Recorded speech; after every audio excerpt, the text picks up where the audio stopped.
पाकिस्तान जैसे देशों से ऊपर तो अकेला भैंसवाल गांव ही पाकिस्तान से बड़े बड़े पदों पे यहाँ के जो खिलाड़ी थे उनको नियुक्ति मिली। जो भी कर सकते थे वो सरकार की बात है। आज विपक्ष में है, आज करने को तो दिल में उससे भी ज़्यादा है, लेकिन उतना नहीं। लेकिन फिर भी तो मैं ये जो खिलाड़ी तीनों जहाँ कहेंगे वो ये फैसला करे। मगर मैं अपने एमपी कोटे से गांव में 21 लाख की ग्रांट अपने गांव में एमपी कोटे से सरकार बनेगी तो डंके की चोट पे अपने खिलाड़ियों का दोबारा से देश में सबसे ज़्यादा मान सम्मान करवाने का काम करेंगे। यदि गाँव ये एक ऐसा गाँव जिस गाँव ने इस हमारे इलाके की पहचान,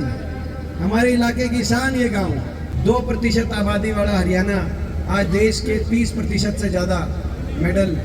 देश के लिए इन एशियाई खेलों में भी हरियाणा खिलाड़ी लेके आई। ये हमारे और आपके लिए बहुत गौरव की बात है और इसमें कोई दो राय नहीं है। अभी मलिक साहब कह रहे थे कि आज मलिक साहब ने, मैंने कल ये बात कही थी, उस बात पे मलिक साहब ने बात की कि अब हरियाणा की खेलों में क्या उपलब्धि है, उस बात का अंदाज़ा लगाया जा सकता है कि हमारा हर जिला, हरियाणा का एक एक जिला अगर एशियाई खेलों में पदक तालिका के में देखा जाए तो बड़े बड़े देशों से ऊपर हमारा एक एक जिला, और यहाँ तक कि पाकिस्तान जैसे देशों से ऊपर तो अकेला भैंसवाल गांव ही पाकिस्तान से ऊपर है। उनके 3 मेडल आए हैं, 1 रजत मेडल आए, 2 कांसे मेडल आए हैं। उनका गोल्ड मेडल उनको एक भी नहीं मिला। तो भैंसवाल गांव में 3 गोल्ड मेडल आए हैं। तो पाकिस्तान का मुकाबला भैंसवाल गांव से कराया जाए, हमारा भैंसवाल गांव से ऊपर आया है। तो ये हरियाणा का हर जिला एशिया के लगभग अलग अलग देशों से ज़्यादा मेडल अर्जित किए हैं। भारत के लिए बहुत गौरव की बात है। इसमें हमें गौरव भी है और इस बात की खुशी भी है क्योंकि प्रतिभा हमारे प्रदेश में, इस इलाके में, ये वो इलाका है जिसमें हर घर में प्रतिभा,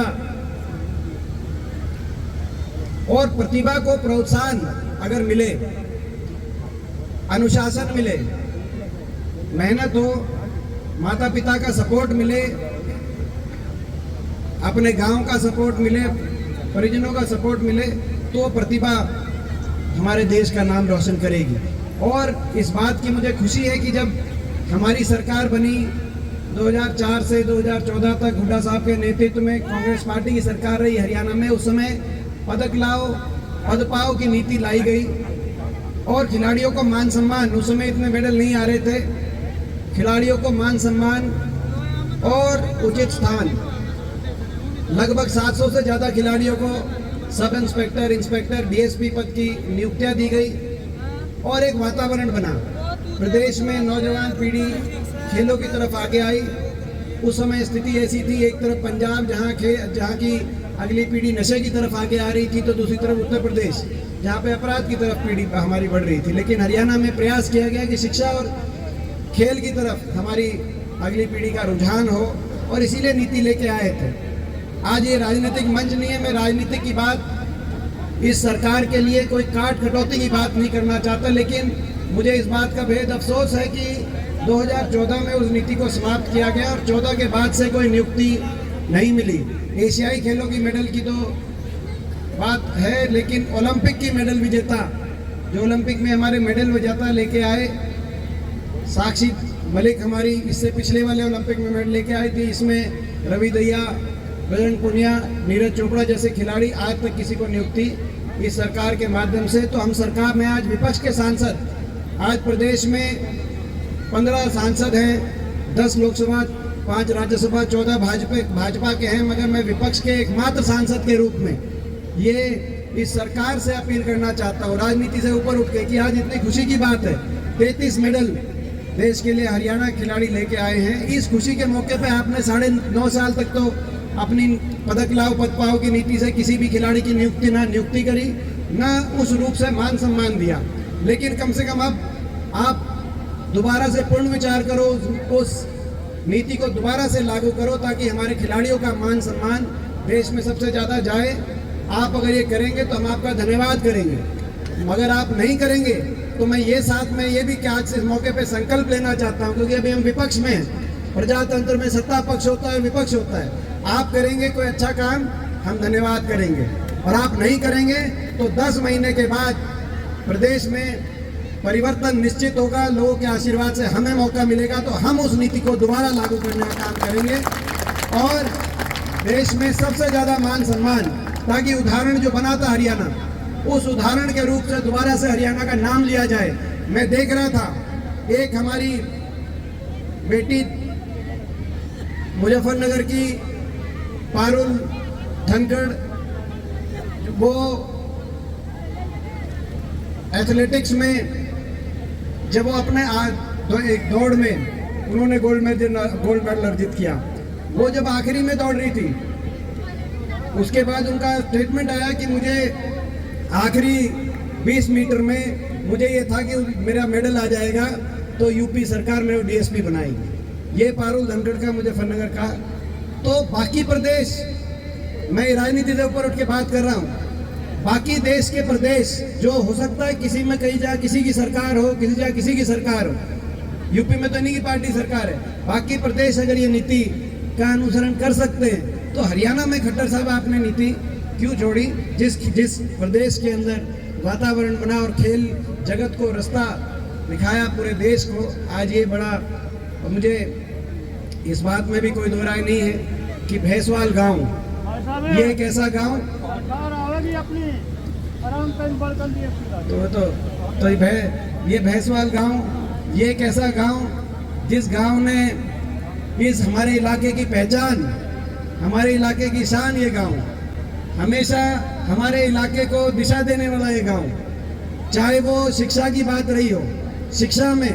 हमारे पूरे इलाके को, और जब से हम बचपन में तब से हमारे बड़े पूर्वज हमें ये बता के गए हैं कि शुरू से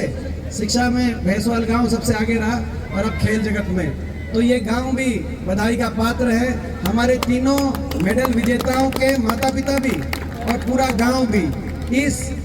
मैं एक बात और कहना चाहता हूं कि मेडल इतने आए और आ रहे हैं, इन मेडल्स के लिए प्रोत्साहन की जो नीति आई, उससे प्रतिभा जो हमारे गांव में है, प्रतिभा के बिना, मगर उसके साथ साथ एक और मोटी चीज है जो हमारे मेडल आते हैं, हम इस इलाके के संस्कार। मैं अपने नौजवान पीढ़ी से कहना चाहता हूं, हमारे जो इलाके के संस्कार हैं, ये इलाका देखो, सारे मेडल इस इलाके में आए हुए हैं हमारे प्रदेश में। हमारे इलाके के संस्कार, बड़े बुजुर्गों का मान सम्मान करता है ये इलाका, बड़े बुजुर्गों की बात मानता है और अपने अनुशासन, बड़े बुजुर्गों के मान सम्मान की वजह से अनुशासन में नौजवान। तो मैं अपने नौजवान भाइयों से और अपनी से भी है जो छोटी पीढ़ी आई है, उनसे भी मैं ये कहना चाहता हूँ कि भाई आप संस्कारों पे, हमारे इलाके के जो संस्कार हैं उसकी वजह से आज पूरे दुनिया में अपने इलाके का नाम और हरियाणा का और भारतवर्ष का नाम हमारे बच्चे रोशन कर रहे हैं। उन संस्कारों को आपको नहीं भूलना है, अपने संस्कारों पे आपको चलना, ये मैं आज समझता हूँ। आखिर में मैं ये ज़रूर कहूँगा कि आज विपक्ष में ज़रूर हैं, बहुत ज़्यादा जो करना चाहते हैं गांव के लिए। आपको याद होगा गांव के लिए समय समय पे, गांव ये वही गांव है जहां पर जब मेडल आया था तो पहला हरियाणा में यहाँ चौपाड़ में आदर्श गांव डिक्लेयर करने का काम यहाँ पे भैंसवाल गांव में हुआ था। मुझे याद है जब भी कभी कोई मेडल आया तो आदर्श गांव आया, उसकी वजह से गांव के डेवलपमेंट में काफ़ी जो है जितना हो सकता था वो किया गया। बड़े बड़े पदों पे यहाँ के जो खिलाड़ी थे उनको नियुक्ति मिली, जो भी कर सकते थे वो सरकार की बात है। आज विपक्ष में है, आज करने को तो दिल में उससे भी ज़्यादा है, लेकिन उतना नहीं, लेकिन फिर भी विपक्ष के होने के बावजूद आज इस खुशी के मौके पर, क्योंकि 3 खिलाड़ी मेडल लेके आए, ये अकेला गांव ऐसा होगा 3 खिलाड़ी। मैं विपक्ष का अकेला एमपी जरूर हूँ, लेकिन छोटी मोटी जो है एमपी कोटे की ग्रांट मेरे पास अभी भी है। तो मैं ये जो खिलाड़ी तीनों जहाँ कहेंगे वो ये फैसला करें, मगर मैं अपने एमपी कोटे से गांव में 21 लाख की ग्रांट अपने गांव में एमपी कोटे से और भाई इनको तीनों को जो है हुड्डा साहब की तरफ से, मेरी तरफ से, हम सब की जो है, तो हम अपनी तरफ से तीनों को 51,000 अपनी तरफ से तीनों को ये। और भाई जब सरकार बनेगी तो डंके की चोट पे अपने खिलाड़ियों का दोबारा से देश में सबसे ज्यादा मान सम्मान करवाने का काम करेंगे। ये भी